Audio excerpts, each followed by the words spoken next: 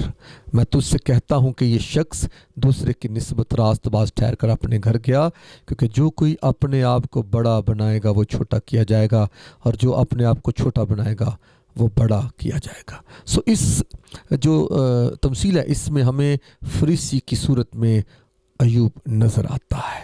ایوب کی زندگی میں خدا ایمان موجود ہے، ایوب کی زندگی میں خدا پرستی، راست بازی موجود ہے، لیکن عزیزو، ایوب یقیناً اپنی ان قربانیوں اور اپنی نیکیوں اور اپنی راست بازیوں اور اپنی تمام اچھی جو کارکردگی، اپنے اچھے اعمال ہیں، ایوب ان کے باعث ایوب جو ہے وہ شاید اپنے اندر یہ سوچ رہا ہے کہ مجھ میں کمی نہیں ہے، میں صادق ہوں، میں راست باز ہوں، میں پاک ہوں، مجھ میں بدی نہیں ہے۔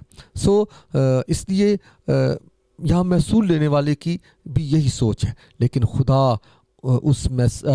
محصول لینے فریسی کی بھی یہی سوچ ہے، لیکن خدا اس محصول لینے والے کو راست باز ٹھہرا رہا ہے جو اپنے اعمال تو خدا کو دکھا نہیں سکتا، اس کے پاس اعمال ہے نہیں، لیکن وہ خدا کی ذات پر وہ جو ہے وہ بھروسہ کرتا ہے کہ میں خداوند تیری طرف نگاہ کرنے کے لائق نہیں، یعنی تو اس قدر پاک ہے، تو اس قدر معتبر ہے، میں تو گنہگار ہوں۔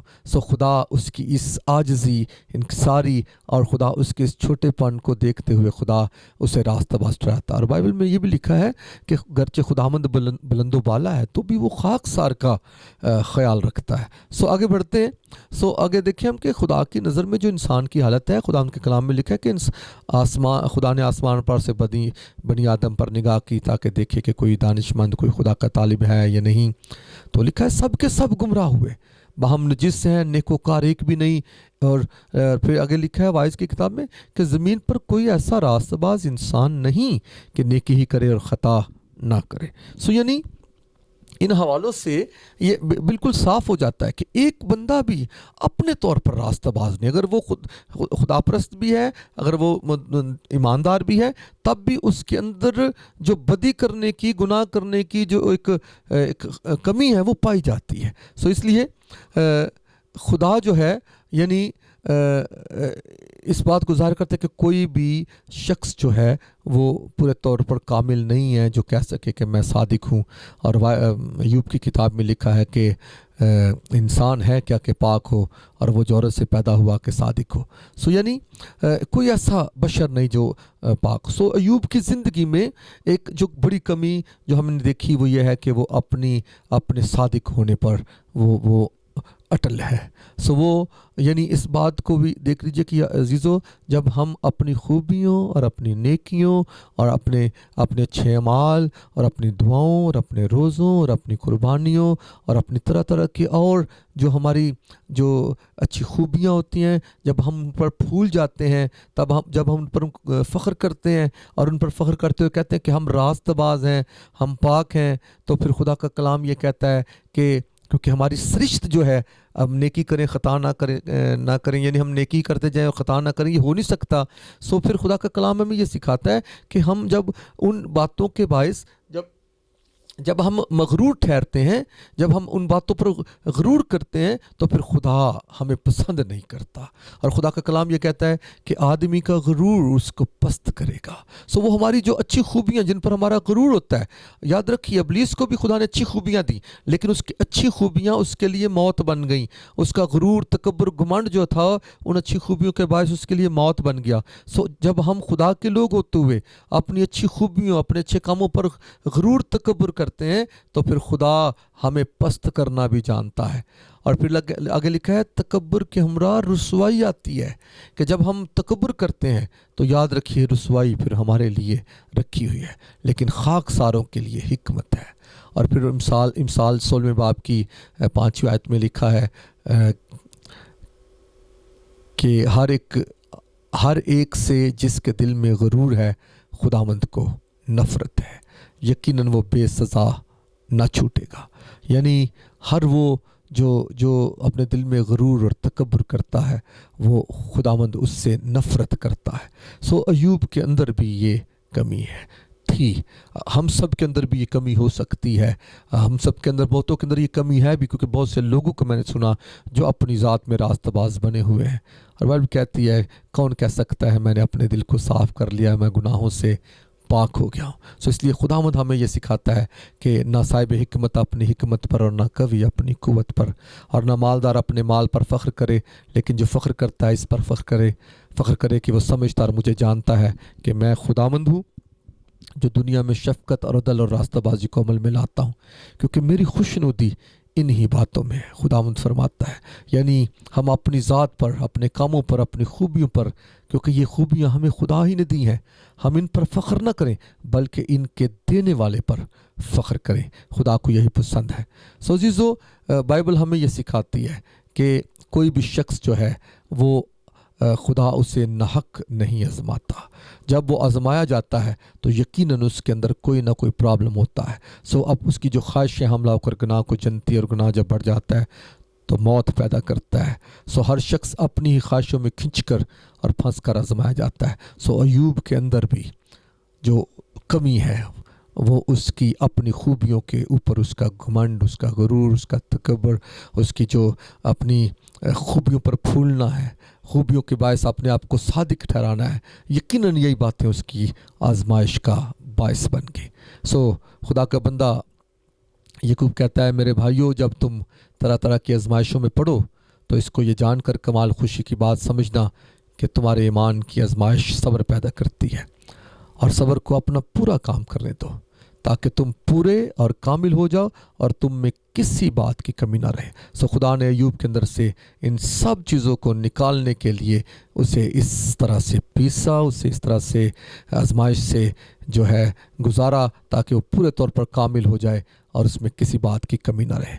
اور پھر خدا کا کلام یہ کہتا ہے کہ خداوند دینداروں کو آزمائش سے نکال لیتا ہے اور بدکاروں کو عدالت کے دن تک سزا میں رکھتا ہے۔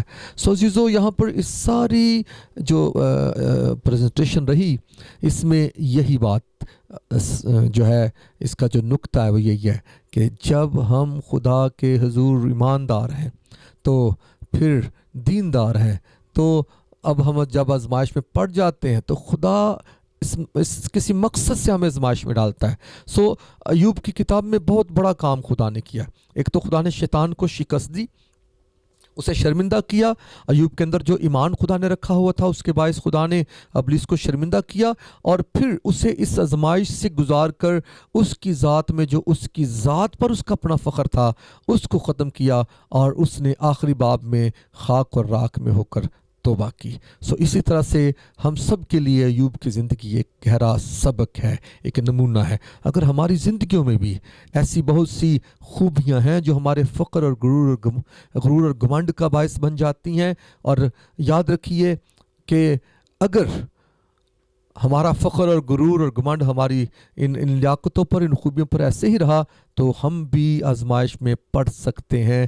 اور اگر ہم آزمائش میں پڑے تو یاد رکھیے اس میں خدا یہی چاہتا ہے کہ ہم جو ہے ان اپنی کمزوریوں کو چھوڑیں اور فقط خدا ہی کو صادق جانیں، خدا ہی کو مانیں کہ وہی ہے جو جسے چاہے گرا دے، وہ جسے چاہے اٹھا دے، جسے چاہے جو ہے سرفراز کرے، جسے چاہے وہ پست کر دے، اور کوئی اس کے ہاتھ کو روک نہیں سکتا، بلکہ وہ اپنی قدرت دکھانے کے لیے فرعون جیسوں کے دل کو سخت کرتا اور انہیں کہتا ہے کہ میں اسے سمجھا دوں گا، دکھا دوں گا کہ روئے زمین پر میں ہی خدا ہوں۔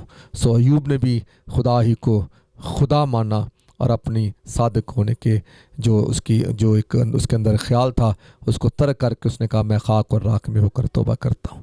خدا آپ کو کثرت سے برکت دے، یہ کلام آپ کی زندگی میں گہری ترقی کرے، جڑ پکڑے، اور خدا کا پاک روح ہمیشہ آپ کی مدد کرتا رہے۔ خدا یسوع مسیح کا فضل اور خدا کی محبت اور روح القدس کی شراکت تم سب کے ساتھ ہوتی رہے، آمین۔